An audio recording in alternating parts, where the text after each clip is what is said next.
In 1978, the woman who would become the most famous female artist in history was sleeping in an abandoned building in New York City, eating from trash cans to survive. Nobody knew, nobody cared, and Madonna had never been more certain that she would make it. Her real name was Madonna Louise Ciccone, and she had grown up at a small town in Michigan, the kind of place where big dreams feel like embarrassments. She was the third of 8 children. Her mother died of breast cancer when Madonna was just 5 years old. 5 years old. The age when most children are still learning how to tie their shoes.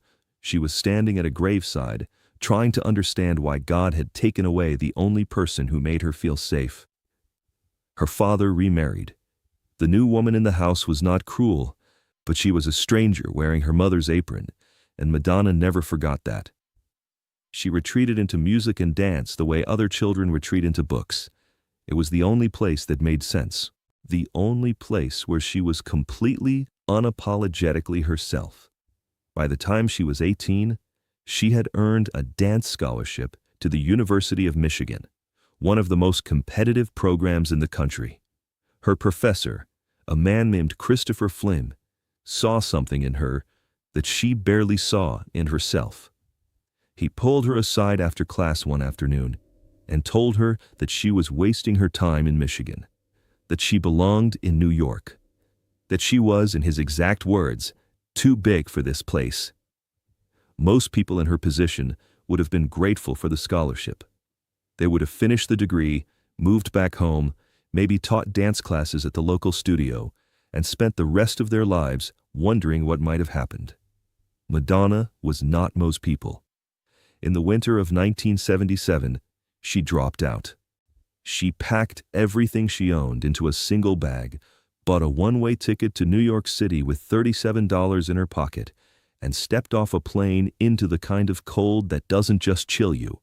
It reminds you that the world doesn't care whether you live or die. She flagged down a taxi outside JFK Airport. She had never taken a cab in her life. When the driver asked where she was going, she had no address, no plan, no phone number for anyone in the city. She told him to take her to the center of everything. He dropped her off at Times Square and drove away. She stood on the sidewalk with her bag and $35 left after the fare, surrounded by 10 million strangers, and she did not cry. She looked up at those towering buildings and made a silent promise to herself, a promise she would spend the next 4 years bleeding to keep. What followed was not a montage. There was no uplifting music, no slow-motion sequence of her dancing in a sunlit studio. What followed was brutal. The kind of brutal that most people who know the name Madonna have never had to think about. Because the legend has swallowed the suffering whole. She found a room in a boarding house in Harlem.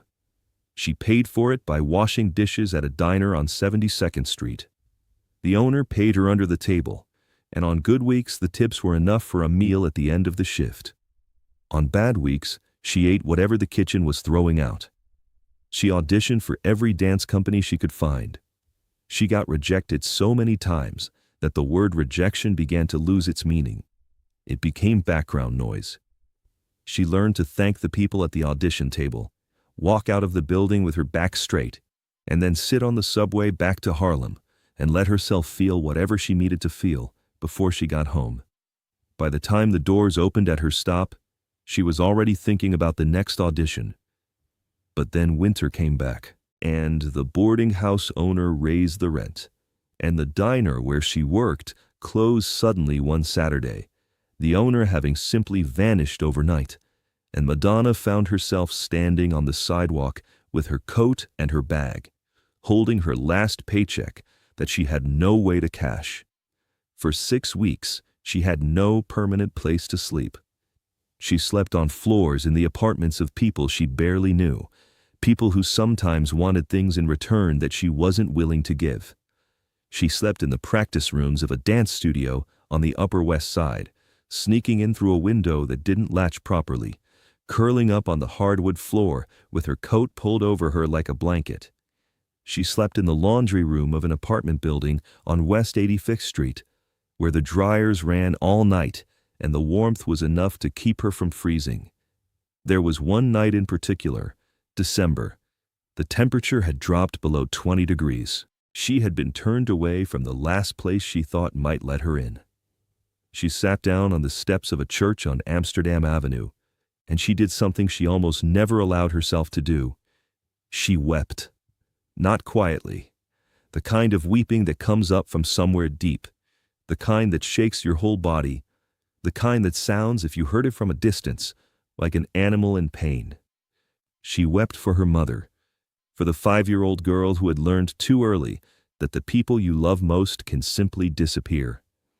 She wept for the girl in Michigan who had believed so completely in something that she had given up everything for it. And then, when there was nothing left, she stopped. She wiped her face with the back of her hand. She stood up, and she walked to the all-night diner 3 blocks away, where she sat in a corner booth and nursed a cup of coffee until the sun came up. Years later, when journalists asked her about this period of her life, she rarely went into detail. She would say she was hungry, that she was broke, that she worked hard. She made it sound almost charming. What she didn't often say was that there were moments when she genuinely did not know if she was going to make it. Not make it as in become famous.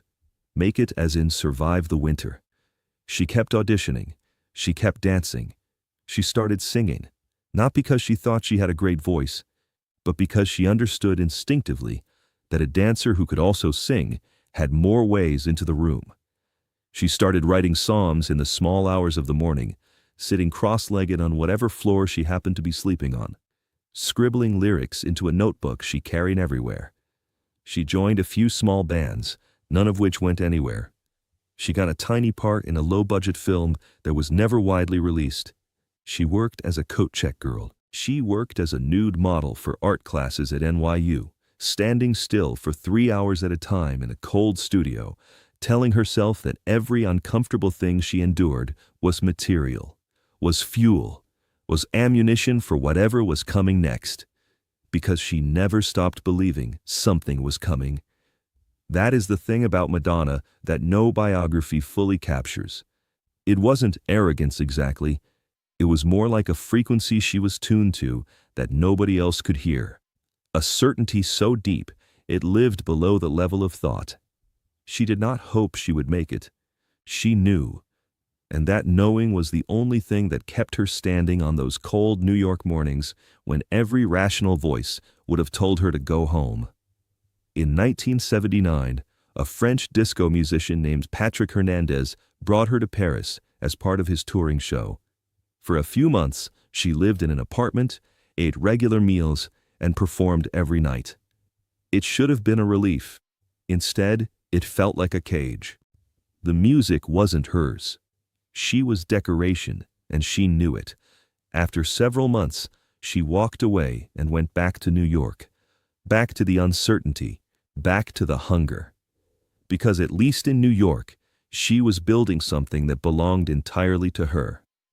The turning point came in 1980. She had put together a band, recorded a demo tape, and walked into every record label in the city. Most of them didn't even listen. One A&R executive told her she had a good look, but that her voice wasn't strong enough, and her sound wasn't commercial enough, and that she should consider backing vocals as a more realistic career path. She thanked him politely. She walked out. She sat on the steps of the building and opened her notebook and wrote down every single thing he had said to her. Not to remember it was bitterness, to use it, to prove him wrong so completely that the memory of his face would become one day a source of private satisfaction. In 1982, a DJ named Mark Kamens heard her demo at a club called Danceteria and brought it to Sire Records. The label signed her. Her first single came out that same year. By 1983, she had a debut album. By 1984, she had Like a Virgin, and the entire world knew her name. The girl who had slept on the floor of a dance studio and cried on the steps of a church on Amsterdam Avenue was now performing at Madison Square Garden, selling out arenas on every continent, on the cover of every magazine that had once ignored her existence. But here is what matters most about this story. It is not the fame. It is not the record sales or the tours or the awards. What matters is what she said years later in an interview when she was asked what she would tell a young woman who is struggling, who is broke, who is eating from a trash can in some city that didn't know she existed yet. She said, "Stay. Don't you dare leave. The city is trying to find out if you mean it.